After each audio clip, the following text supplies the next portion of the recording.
The year was 1945, and Germany had forgotten what warmth felt like. Smoke still drifted from the skeletons of once proud cities, Cologne, Dresden, Frankfurt, where chimneys pointed like blackened fingers toward a silent heaven. The winter had no mercy that year. It came early, heavy with ice and judgment, sealing the rivers and starving the fields. In the towns that still had walls, families huddled in basements, wrapped in curtains torn from windows that no longer existed. Mothers broke apart furniture for firewood, and even the flames seemed weak, as though the war had drained color from the fire itself. In one of those ruined streets, a woman named Greta pushed a pram without wheels. The rubber had long since been burned for heat. Now it scraped the stones with a hollow rhythm, a lullaby for the starving. Inside, 2 children slept beneath a coat that had belonged to her husband, its once proud buttons replaced with bits of wire. He had vanished on the Eastern Front 3 winters ago, and though Greta never received a telegram, the silence was enough. Her eldest boy, Karl, had stopped asking questions. The youngest, Emil, still believed his father would come walking through the snow with bread in his hands. Every corner of the city smelled of smoke and hunger. Shops were hollow shells, their glass shattered, their counters stripped. On what used to be the main square, a chalkboard listed rations that no one could collect. Flour, oil, sugar, all words that now felt mythic, like stories from an age of gods. Women queued anyway, as if hope itself were a form of sustenance. They stood shoulder to shoulder, trading rumors the way soldiers once traded cigarettes. "It will come," someone whispered. "The Americans are coming with food." But others laughed bitterly. The Americans had bombed them for years. Why would they feed the people who had tried to kill them? Greta listened without speaking. Her hands were cracked and bleeding from washing scraps of cloth in melted snow. She had long stopped praying for miracles. She prayed only for another sunrise. When night fell, the sky over the ruins turned the color of lead. Candles flickered in shattered windows, and the wind carried the low sound of hymns singing from a church that had lost its roof but not its faith. Inside, Pastor Vogel preached to a handful of women and old men. His voice trembled from cold more than conviction. "We are not forsaken," he said. "Even after all this, there is a kind of grace in survival." The congregation listened without replying. They had seen too much to argue and too little to believe. The next morning, the snow turned gray with ash. Greta walked to the rail yard where rumors said a Red Cross train might arrive. Karl followed, his small boots patched with bits of tarp. On the way, they passed a group of men returning from the countryside, carrying sacks that looked heavy but weren't. Potato peelings, frostbitten carrots, a dead pigeon, each man's treasure guarded with suspicion. Hunger had made everyone feral in polite ways. At the rail yard, no train came. Only a handful of wagons stood abandoned, their sides scorched. Greta opened one and found inside a rusted helmet, a single boot, and the scent of gasoline. She closed it quietly, so the children wouldn't see. By midday, Karl began to cry from exhaustion. Greta lifted him onto her back and trudged home, her breath a pale mist. She remembered the day the sirens first wailed, the day the bombs fell like judgment. Back then, she'd believed there was something to lose. Now she understood loss as a season that never ended. That night, she traded her wedding ring for a loaf of bread baked from barley husks and sawdust. The man who sold it to her did not look ashamed. They ate in silence.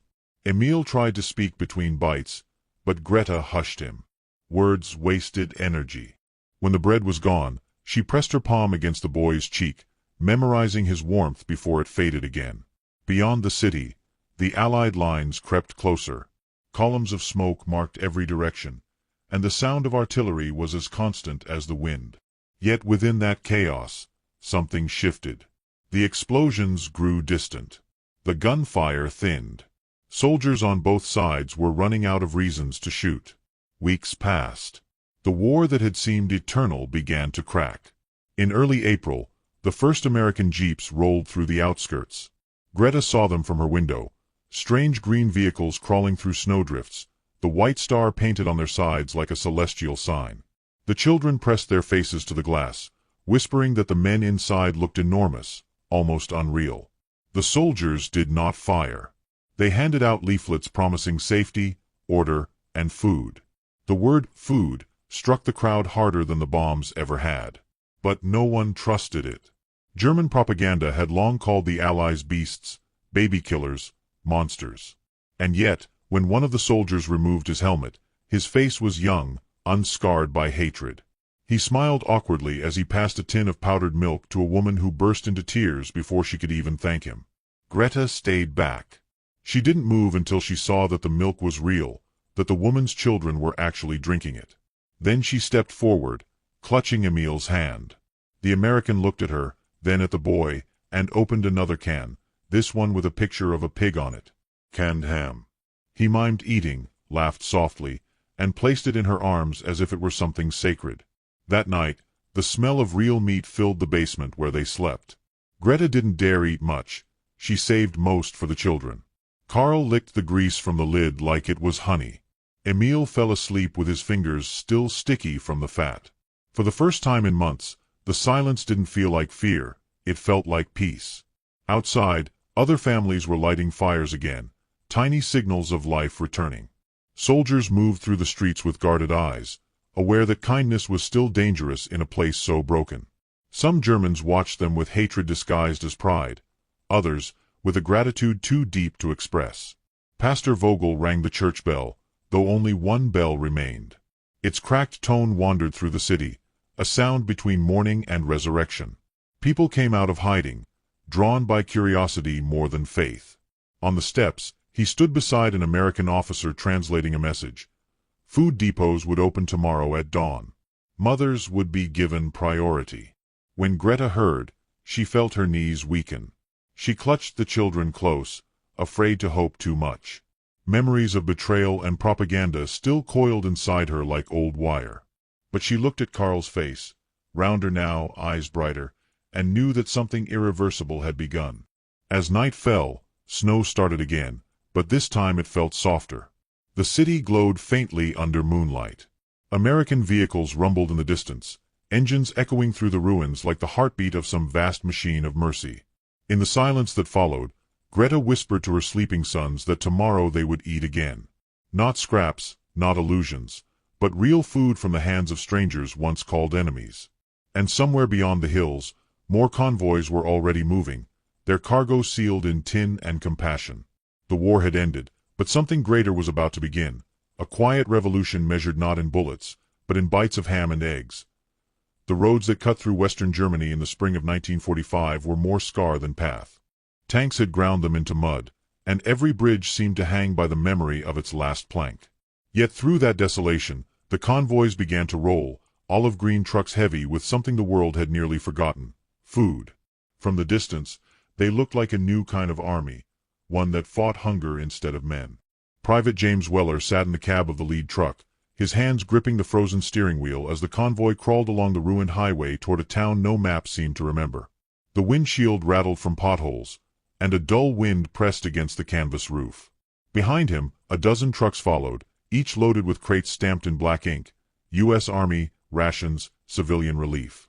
The smell of diesel and canned meat mixed in the air, sharp and metallic. Weller was 22, from Kansas, a farm boy who'd once fed cattle before dawn and dreamed of flying planes. The war had other plans. He'd fought his way through France and watched friends disappear in the Ardennes snow. Now his weapon was a steering wheel, and his mission was mercy. Yet mercy, he thought, could feel heavier than any rifle. The soldiers called themselves the feeders, half-jokingly. Some didn't know what to think of their orders. A few months earlier, these were the same people who had cheered as bombers flattened German cities. Now they were told to help rebuild what they had destroyed. In mess tents, they grumbled about it over cold coffee. Let him eat what they gave the rest of Europe, one said. Ashes and regret. But others stayed silent, too tired for bitterness. As the convoy neared the outskirts of the first village, Weller slowed. The landscape was colorless, fields trampled to dirt, barns without roofs, rivers clogged with debris.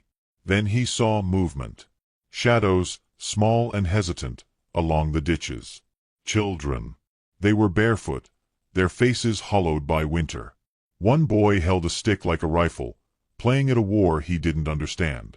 Another girl waved, timidly, unsure if kindness could still be answered. Jesus, murmured Corporal Dunn beside him. "They look like ghosts." Weller nodded. "Let's not scare 'em." They stopped on the village edge. The air was thick with the smell of smoke and boiled roots. A few adults emerged from behind collapsed walls, cautious, as if approaching wild animals. A translator, an older German man with a Red Cross armband, stepped forward to speak. "They are afraid," he said softly. "They have been told Americans shoot those who beg." Weller blinked. "We're not here to shoot anybody." The translator smiled faintly. "They will learn." The trucks opened. Soldiers unloaded crates and placed them in neat rows. Powdered milk, canned ham, dried eggs, chocolate bars wrapped in foil that glinted like treasure. The crowd hesitated. Then a mother, thin, her coat buttoned wrong, her eyes wide with disbelief, stepped closer. She whispered something, pointed at a can, then at her child. The translator nodded and handed it to her.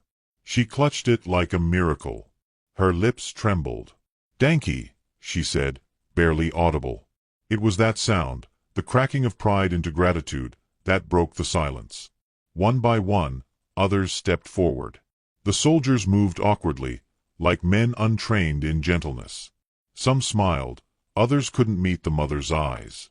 Weller found himself crouching beside a boy with a torn sleeve. He opened a tin and offered a slice of ham straight from the can. The boy took it, sniffed, and then devoured it as if afraid it might vanish. When he looked up, grease on his chin, Weller felt something shift inside him, a kind of understanding that had no words. By noon, the crowd filled the square. A truck radio played static and faint jazz from Paris. Soldiers laughed nervously, trying to make the moment feel ordinary. One handed out chocolate to children, another repaired a broken bicycle tire. War had made them soldiers. Peace was trying to make them human again. Captain Hughes, their commanding officer, walked through the square taking notes. He was an old-school officer, rigid, cautious, always measuring discipline against compassion. "We can't feed everyone," he reminded Weller. "Make sure rations are recorded. We're not running a charity. We're maintaining order." "Yes, sir," Weller replied, though the words felt wrong. That evening, as dusk fell, the convoy parked outside town. Fires burned in the distance, controlled now, for cooking, not destruction. The soldiers ate their own rations quietly. Weller stared at his can of stew and realized he'd lost his appetite. He thought of the boy's face, the woman's shaking hands. It wasn't guilt he felt, it was awe. Later that night, the translator, Herr Braun, joined their fire. He was a schoolteacher before the war, a man with a soft voice and eyes too old for his face. "When the leaflets came," Braun said, "we thought they were lies. Food, medicine, safety. These words sounded like weapons." He paused. But today, when the trucks came, the children ran toward them. They said the engines sounded like hope. Dunn laughed softly. "Hope makes a hell of a noise, I guess." Braun smiled faintly. "Perhaps that is the only good kind of thunder left." The conversation faded into the crackle of the fire. Overhead, stars glimmered faintly through the haze of distant smoke. Weller took out a letter he hadn't mailed, written to his mother back home, describing the day he stopped hating. He folded it again and tucked it into his jacket. The next morning, more villages awaited. The convoy moved at dawn, engines rumbling through mist. In some places, people hid, convinced it was another round of occupation. In others, they came running. Children waved branches like flags. Women carried baskets lined with cloth, hoping to bring home something worth sharing. By the third day, word had spread faster than the trucks could travel. Crowds lined the roadsides. Some knelt as the convoy passed, crossing themselves. Weller saw one old man salute, tears freezing on his cheeks. The soldiers grew quieter, humbled by the reverence. Even Hughes stopped barking orders. At one stop, they met a group of nurses in a half-collapsed hospital. They had kept 20 children alive through the winter with boiled weeds and melted snow. When Weller handed them boxes of canned milk, one nurse laughed hysterically, the sound half joy, half breakdown. "We used to pray for this," she whispered. "And now it smells like pork." In the back of the truck, Weller found a crate labeled medical supplies, infant priority. Inside were baby bottles, aspirin, and soap. He passed them out carefully, one by one. The mothers kissed the soap before hiding it in their coats. It wasn't just cleanliness they were reclaiming, it was dignity. By week's end, the convoy had crossed 50 miles of hunger. Each stop felt lighter than the last, as if the air itself had begun to remember kindness. The soldiers had changed too. Their jokes softened, their eyes met the civilians without flinching. The Americans had come expecting resentment, but what they found was recognition, the simple truth that survival had no nationality. On the 7th evening, the convoy halted on a hill overlooking a river. Below, a town shimmered with firelight, not from destruction but from cooking. Smoke rose gently, scented with fat and warmth. The river reflected it all like a mirror for a world reborn. Weller stood beside his truck, listening to the faint sound of laughter drifting up the valley. Captain Hughes approached. His expression unreadable. "We'll move on at first light," he said. "Berlin's still starving. Orders from command." Weller nodded, though part of him didn't want to leave. He wanted to see what would happen when hunger turned into something gentler. As the last embers of their campfire faded, the radio in Hughes's Jeep crackled. A message came through, urgent, half lost in static. Report from headquarters. German civilians assisting in unloading depots. Women weeping during distribution. Request additional shipments. The radio went silent. Hughes glanced at Weller. "Seems words spreading faster than we can drive." Weller looked toward the sleeping town below, then at the endless horizon. "Then we'd better keep moving, sir," he said quietly. "Looks like Mercy's running on a schedule." The captain almost smiled. Somewhere beyond the river, more lights flickered, villages waiting in darkness for the rumble of trucks and the scent of canned ham and eggs. The convoy engines started again, their low hum rolling across the valley like a promise that hadn't yet been broken. The first time the Germans tasted real food again, the world seemed to pause. In the center of a bomb-shattered square in Kassel, under the low hum of American trucks, mothers held tin bowls like sacred relics. Steam rose from ladles of scrambled powdered eggs mixed with canned ham, strange, rich, golden. The air smelled of salt and smoke and something else no one could name, maybe hope. Children sniffed at it first, uncertain whether the smell meant safety or another trick of war. Then the first boy took a bite, and for a heartbeat, the war ended inside his mouth. Private James Weller watched from behind the serving line, a steel pot in his hands, his sleeves rolled to the elbow. He had served in the Battle of the Bulge, driven trucks through wreckage, slept beside artillery fire, but nothing, not even victory, had ever felt as unreal as this. He watched an old man close his eyes after swallowing a spoonful, tears freezing on his cheeks. Across the square, Greta stood with her two sons, Karl and Emil, their faces pale with disbelief. She clutched the can Weller had given her days earlier, empty now, but she hadn't thrown it away. It was proof that mercy could come from the same hands that once held rifles. The Americans moved with the rhythm of factory workers, passing bowls, refilling pots, stirring the heavy mixture that looked nothing like home but everything like survival. The Germans lined up silently. There was no pushing, no shouting. Hunger had taught them humility deeper than any sermon. Captain Hughes oversaw the operation with clipboard in hand, jotting figures. 300 served in the first hour, he said. Keep it steady. No waste. Yes, sir, Weller replied, though part of him wished Hughes would put down his pen and pick up a spoon. He wanted the man to see, not just the numbers, but the faces. Greta and her children stepped forward. Weller recognized them instantly, though their cheeks were rounder now, their eyes brighter. Emil looked at the food, then at Weller, and whispered something to his mother. Greta hesitated, then nodded. The boy approached, small and solemn, holding out his bowl. Weller filled it, then smiled. "It's warm," he said gently, his accent heavy. "Eat slow." Emil stared for a moment, then spooned a mouthful. His eyes widened, and for the first time since Weller had seen him, he laughed. Not a nervous laugh, but a clean, bright sound, like glass breaking in sunlight. Greta's lips parted. She hadn't heard laughter in her home since before the war. Nearby, a photographer from the Army's press division snapped a picture. An American soldier serving food to German children, the caption already forming in his head, "From enemies to neighbors." The image would later appear in newspapers across the world, but for now, it was just another moment swallowed by snow and smoke. The food distribution continued for days.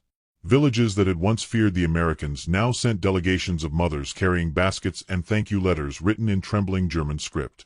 The soldiers began calling the operation the breakfast line. Every morning, they would heat cans over portable stoves, their breath steaming in the cold, and watch entire communities wake to the smell of frying fat. But the simplicity of kindness carried a strange tension. Some German men refused to accept the aid. They stood apart, arms crossed, ashamed to watch their wives and children beg from the victors. In one village, a former officer spat near the convoy and muttered, "They poison us with charity now." Weller heard him but didn't respond. He knew better than to argue with pride. It was the last thing hunger could not destroy. Yet even that pride began to soften. One afternoon, the same man approached quietly and asked for milk for his infant daughter. Weller handed him 2 cans. The man nodded once, his throat too tight for words. Inside every act of mercy, there was a kind of reckoning. The soldiers, too, were changing. At first, they had treated the mission as an extension of duty, something to be done before heading home. But soon, they began saving parts of their own rations for the children. One corporal gave away all his chocolate. Another started teaching a group of boys English words for food: bread, egg, salt, hope. At night, around the fires, they spoke of home differently. They no longer bragged about medals or battles. They spoke of the faces they'd fed, of the sound of German mothers saying thank you through tears. Weller found himself writing to his mother again. "I think I understand now what victory means. It's not flags or parades. It's a child smiling with a full stomach." By the 3rd week, the convoys reached Frankfurt. The city looked like the skeleton of an idea. Bridges bent like bones, churches gutted, streets paved in dust. And yet, when the Americans arrived, people came out as if summoned by instinct. The children ran ahead of their mothers, shouting, "The eggs! The eggs!" The soldiers laughed. Even Hughes, ever the stern officer, cracked a smile. Greta and her sons followed the convoy from Kassel to Frankfurt, volunteering to help. She spoke a little English, learned from an old phrase book she had found among the ruins. "You help us," she told Weller one morning. "Now we help you." He handed her a ladle. "Deal," he said. Together, they served the lines. Greta's movements were steady, reverent. For every bowl she filled, she whispered a small prayer, not to God perhaps, but to decency itself. Emil carried empty cans to the trucks. Carl wiped the tables clean. The rhythm of survival was becoming the rhythm of renewal. Then, one afternoon, the conflict none of them had spoken aloud finally surfaced. A new American unit arrived from the east. Fresh, unsympathetic, men who hadn't seen the famine up close. Their commander, Major Krantz, surveyed the scene with a soldier's suspicion. "You're feeding the enemy," he said to Hughes. "You forget what they did to Europe?" Hughes stiffened. "Orders from the top. Civil relief directive." Krantz's lip curled. "Orders change." That night, rumors spread that the convoys might be halted, that supplies would be diverted elsewhere. The news rippled through the towns like a chill wind. Mothers clutched their children tighter. Greta stared at the trucks as if afraid they might vanish by dawn. Weller sat by the fire, fists clenched, listening to Hughes argue over the radio. Words like rations, priority zones, and discipline carried through the static. When morning came, Hughes gathered the men. "Command's cutting our supply route," he said quietly. "We'll deliver what's left today, then head north." The silence that followed was heavier than any battle order. Weller looked toward the civilians already forming a line in the square. "And what do we tell them?" he asked. Hughes hesitated. "Tell them the truth. For once." They served until sunset. When the last pot was scraped clean, Greta approached, her face pale with exhaustion. She had heard the news. "You go," she asked. Weller nodded. We have to. She looked at her sons, Carl holding an empty can, Emil licking the last trace of egg from his spoon, and then back at him.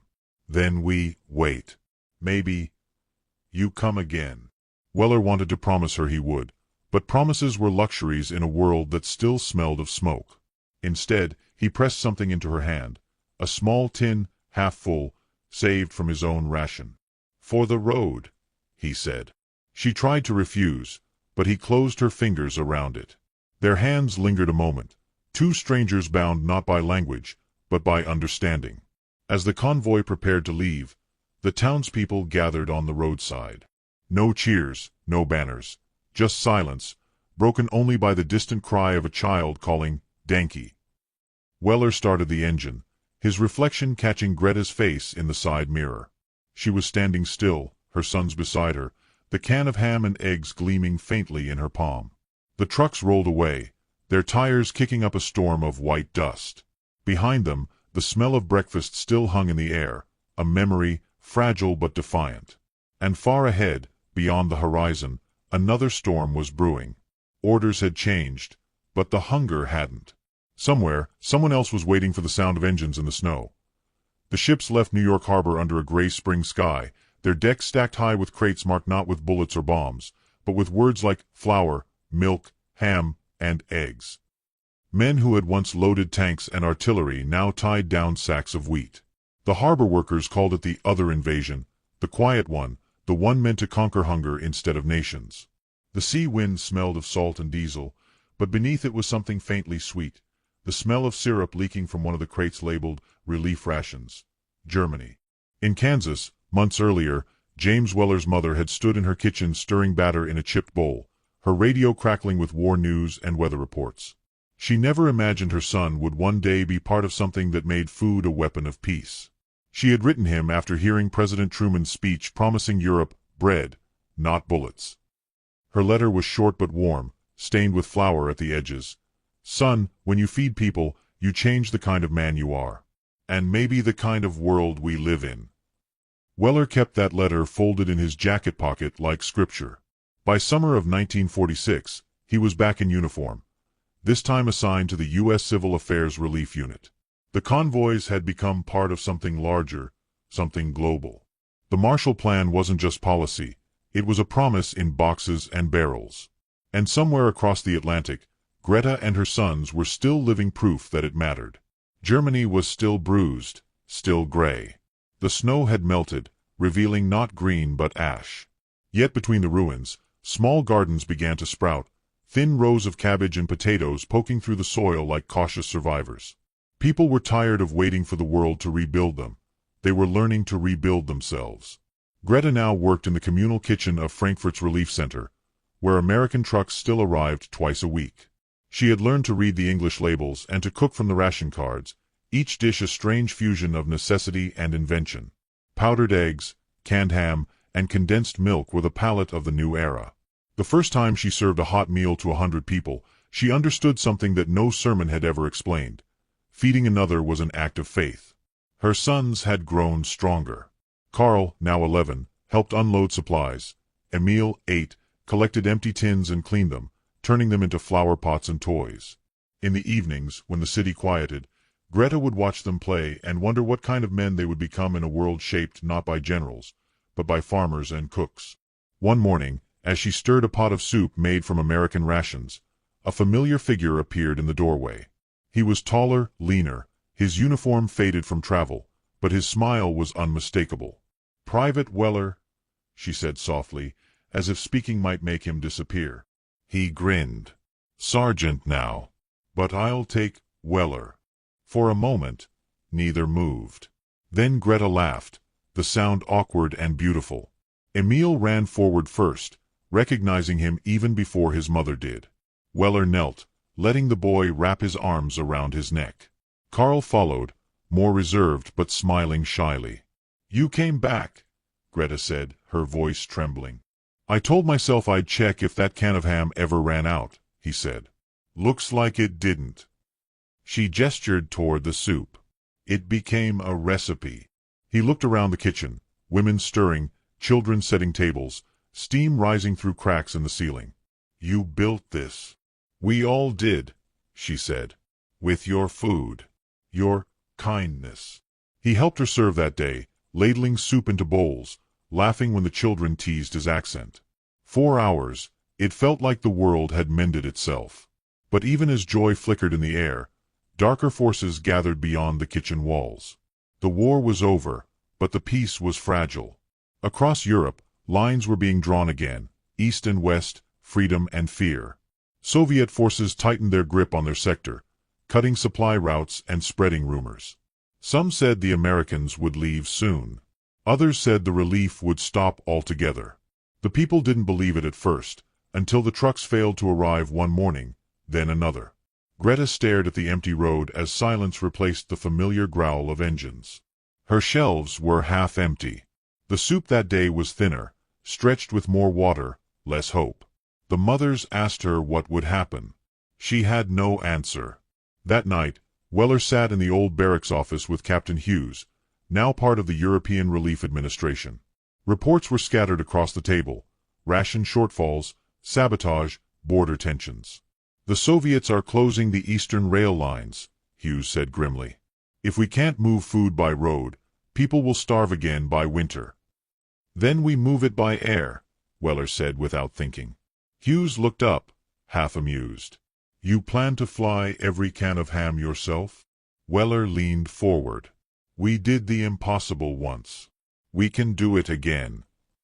That idea, half joke, half miracle, would soon become history.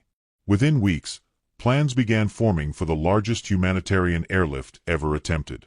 Though not yet official, the vision was already clear: planes dropping food over Berlin and beyond. The recipe that crossed the ocean would now cross the sky. In Frankfurt, Greta refused to let despair take root. With the rations dwindling, she began improvising, mixing what little remained with herbs from the garden, baking bread from ground acorns, teaching others how to make meals from scraps. When the last crate of American ham arrived, she cooked it slowly, dividing it into hundreds of portions, serving it to every child who came through the door. "We eat," she told them, "because we still believe." But the city was uneasy.